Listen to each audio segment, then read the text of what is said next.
बिस्मिल्लाहिर्रहमानिर्रहीम। मेटलर्जी का process discuss कर रहे थे हम, जिसमें हमने कॉन्सेंट्रेशन ऑफ ओर को पढ़ लिया था और एक्सट्रैक्शन ऑफ मेटल में रोस्टिंग, स्मेल्टिंग एंड पेस्मराइजेशन हमने लास्ट लेक्चर में डिस्कस किया था।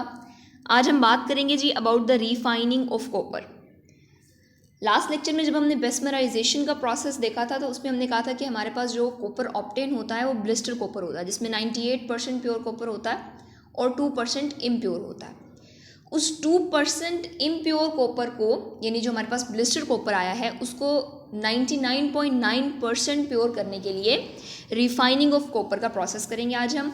और इस प्रोसेस के बाद जो मेटलर्जी का प्रोसेस है वो कंप्लीट हो जाएगा और जो कॉपर ऑब्टेन होगा वो 100%, या आप कह सकते हैं जी अप्रॉक्सीमेटली 100% प्योर होगा।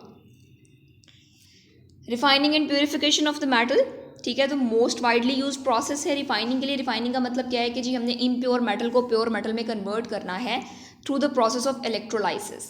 ठीक है, इलेक्ट्रोलाइसिस का प्रोसेस अगर आप लोगों को याद हो तो आप लोगों ने 9th क्लास में पढ़ा था कि उसमें हमारे पास एक इलेक्ट्रोलिटिक सेल होता है जिसमें 2 इलेक्ट्रोड्स होते हैं, डिप हुए होते हैं इलेक्ट्रोलाइट सोल्यूशन में, और जो इलेक्ट्रोड्स हैं वो कनेक्टेड होते हैं बैटरी के साथ। ठीक है, तो यहाँ पर भी हम जो कॉपर है उसका एक इलेक्ट्रोलिटिक सेल बनाएंगे जो कि एक इलेक्ट्रोलिटिक टैंक में बनेगा और उसके अंदर इलेक्ट्रोड्स होंगे। वो इलेक्ट्रोड्स बैटरी के साथ कनेक्टेड होंगे और जो इलेक्ट्रोलाइट होगा हमारे पास वो होगा कॉपर सल्फेट सॉल्यूशन।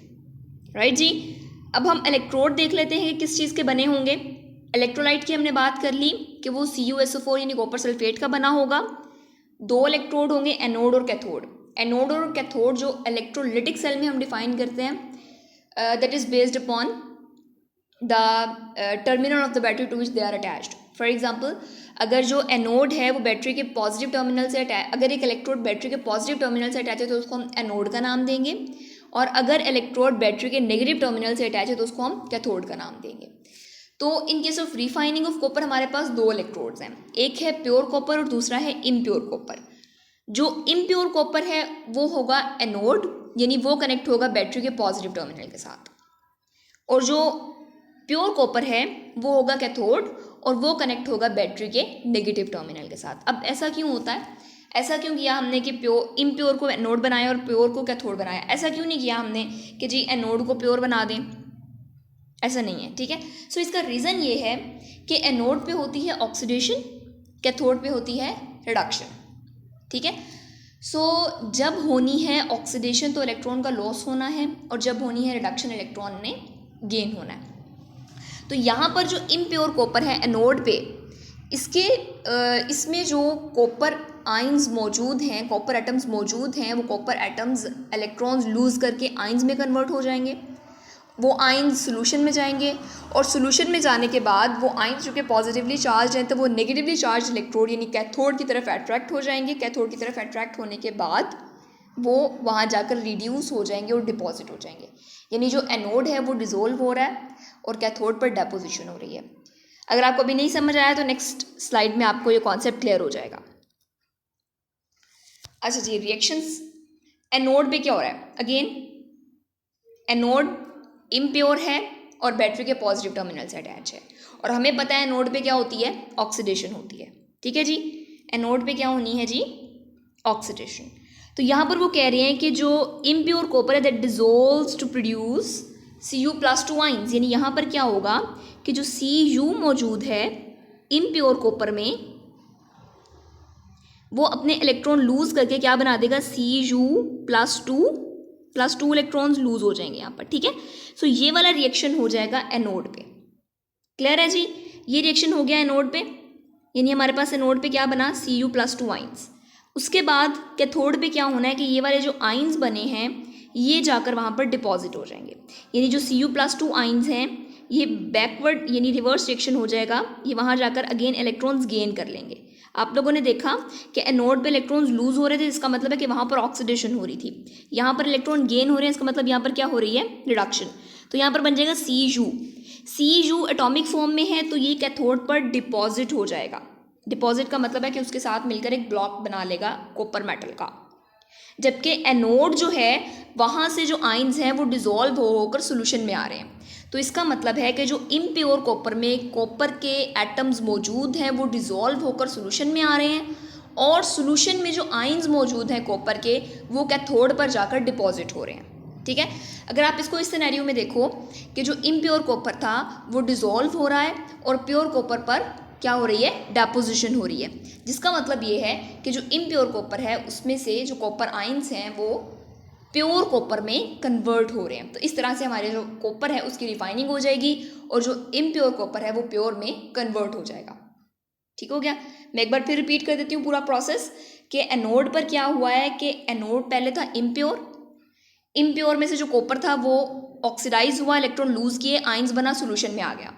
सोल्यूशन से चूंकि वो पॉजिटिवली चार्ज आयन था वो कैथोड की तरफ अट्रैक्ट हुआ, कैथोड नेगेटिव होता है, कैथोड की तरफ अट्रैक्ट हुआ तो कैथोड पर जाकर उसने इलेक्ट्रॉन्स को गेन कर लिया और किस में कन्वर्ट हो गया, Cu में, Cu वहाँ पर डिपॉजिट हो गया, यानी एनोड डिसॉल्व हो रहा है और कैथोड पर डेपोजिशन हो रही है। ये डायग्राम आपको नजर आ रही है जी, let me remove it. Okay जी, सो इस डायग्राम में आप लोग देखो कि आपके पास एनोड है that is connected to the positive terminal of the battery and it is impure copper. Remember anode is impure copper. यहाँ से कॉपर डिसॉल्व हो रहा है, सोल्यूशन में आया, पॉजिटिव चार्ज है तो कैथोड की तरफ अट्रैक्ट हो गया, कैथोड पे जाकर इलेक्ट्रॉन्स गेन कर लिए, Cu में कन्वर्ट हो गया, Cu पे जब कन्वर्ट हुआ तो उसने यहाँ पर लेयर बनाना शुरू कर दी इसके ऊपर, तो एनोड होता गया डिसॉल्व, सोल्यूशन में आता गया और सोल्यूशन से जो कॉपर आयंस थे वो जाकर डिपॉजिट होते गए कैथोड पर। सो एनोड जो है उसमें से जो कॉपर है वो डिसॉल्व होकर जाकर कैथोड पर डिपॉजिट हो जाएगा और जो उसमें इम्प्योरिटीज़ हैं वो सेटल डाउन हो जाएंगी एज एनोड मड, वो एनोड मड के तौर पर उस सॉल्यूशन में सेटल डाउन हो जाएगी। जिस तरह से आप लोग यहाँ पर इस डायग्राम में देखो तो यहाँ पर जो इम्प्योरिटीज़ हैं वो सेटल डाउन हो गई हैं। इम्प्योरिटीज़ जो आपने कॉपर रिफाइन किया उसमें गोल्ड के फॉर्म में हो सकती हैं, सिल्वर की फॉर्म में हो सकती हैं, तो वो जो इम्प्योरिटीज़ हैं वो सेपरेट हो जाएंगी और जो कॉपर है वो इम्प्योर से प्योर में कन्वर्ट हो जाएगा। राइट जी। सो ये आपकी बुक की डायग्राम है। इस बुक की डायग्राम में एक मिस्टेक ये है कि ये जो आपके पास यहाँ पर प्योर कॉपर कैथोड है ना, ये इन्होंने यहाँ पर पॉजिटिव से अटैच किया हुआ है, ये ऐसा नहीं होना चाहिए, इसको नेगेटिव से अटैच करना है आपने।